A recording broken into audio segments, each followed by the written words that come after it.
ഞങ്ങളൊന്നും പേടിക്കൊന്നുമില്ലല്ലോ. ഞങ്ങൾ ഇയാളുടെ ഏകാധിപത്യ സ്വഭാവവും ഇയാളുടെ ധിക്കാരപരമായ നിലപാടുകളും ജനങ്ങളോട് പറയും. കരിയറായല്ലോ ഈ പേടിപ്പിക്കലൊക്കെ കരിയറായല്ലോ. അവസാനത്തതിന്റെ ആരംഭമാണ് ഈ കാണിക്കുന്നത്. എന്താണ് കേരളം? ജനാധിപത്യ കേരളമല്ലേ? എന്ത് ചെയ്യാ?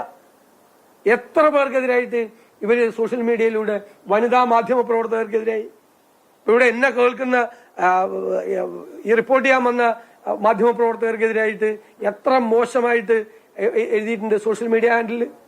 ഒരുത്തരെതിരെ നടപടിയെടുത്തു, ഇത്ര പേര് പരാതി കൊടുത്തു, ഒരാൾക്കെതിരെ നടപടിയെടുത്തു. സ്ത്രീകൾക്കെതിരായിട്ട് പറഞ്ഞിട്ട് ഉള്ള ഫോട്ടോ ഞങ്ങളിടുമല്ലോ. ഞങ്ങളുടെ സോഷ്യൽ മീഡിയ ഹാൻഡിൽ എല്ലാവരോടും ഇടാൻ പറഞ്ഞിട്ടുണ്ട്. മുഖ്യമന്ത്രി ഉണ്ണികൃഷ്ണൻ പോറ്റിയും കൂടി എന്ന പടം.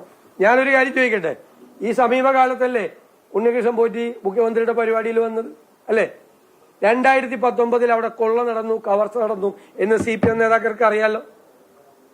ഇവരുടെ ഇന്റലിജൻസ് ഒക്കെ എവിടെയായിരുന്നു? മുഖ്യമന്ത്രി പങ്കെടുക്കാൻ പോകുന്ന പരിപാടിയിലെ സ്പെഷ്യൽ ഇന്റലിജൻസും ഒക്കെ എവിടെയായിരുന്നു? സ്പെഷ്യൽ ബ്രാഞ്ചും ഇന്റലിജൻസും ഒക്കെ. ഇങ്ങനെ ഒരാള് കുഴപ്പം പിടിച്ച ആളാണെന്ന് ഞങ്ങൾക്ക് കോൺഗ്രസുകാർക്കും പ്രതിപക്ഷത്തിനൊന്നും അറിയില്ലല്ലോ. പക്ഷെ ഭരണകൂടത്തിന് അറിയാമായിരുന്നല്ലോ.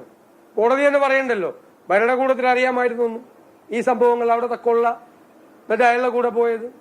ഞങ്ങൾ എന്നിട്ട് ഒരാക്ഷേപവും മുഖ്യമന്ത്രിക്കെതിരെ ഉന്നയിച്ചില്ല, ഒരാക്ഷേപവും. ഇത് എത്രയോ ദിവസം മുമ്പ് ഈ പടം വന്നാണ്. ഞങ്ങൾ ആരെങ്കിലും മുഖ്യമന്ത്രി സ്വർണ്ണക്കൊള്ള കേസിലെ പ്രതികളെ മുഖ്യമന്ത്രി സംരക്ഷിക്കുന്നു, അത് ഞങ്ങൾക്ക് ഇപ്പോഴും ആക്ഷേപമുണ്ട്. ഇപ്പോഴും അത് പേടിയാണ്. മുതിർന്ന നേതാക്കളെ പറ്റി വേറെ നേതാക്കളെ പറ്റി പറയും, മൊഴി കൊടുക്കും എന്നുള്ളതാണ്. ജയിലിൽ കിടക്കുന്ന ആളുകളെ പോലും നടപടിയെടുത്തിട്ടില്ല CPM. അതിന് സ്വർണ്ണക്കൊള്ള മറച്ചു വയ്ക്കാൻ വേണ്ടിയിട്ടാണ് ഇപ്പൊ ഇതുമായിട്ട് ഇറങ്ങിയിരിക്കുന്നത്. ഇതുപോലത്തെ അറസ്റ്റും മറ്റേ പാട്ടിനെതിരെ കേസെടുക്കലും.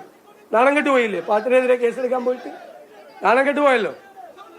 ആരെ ഇവർക്കൊക്കെ അഡ്വൈസ് കൊടുക്കുന്നത്? എന്ത് കലാപമാണ് അതിൻ്റെ അകത്ത്? എന്ത് കലാപമാണ്? എന്ത് കലാപമാണ്? ആ പാട്ട് കണ്ട് കലാപം ഉണ്ടാ, ആ ചിത്രം കണ്ട്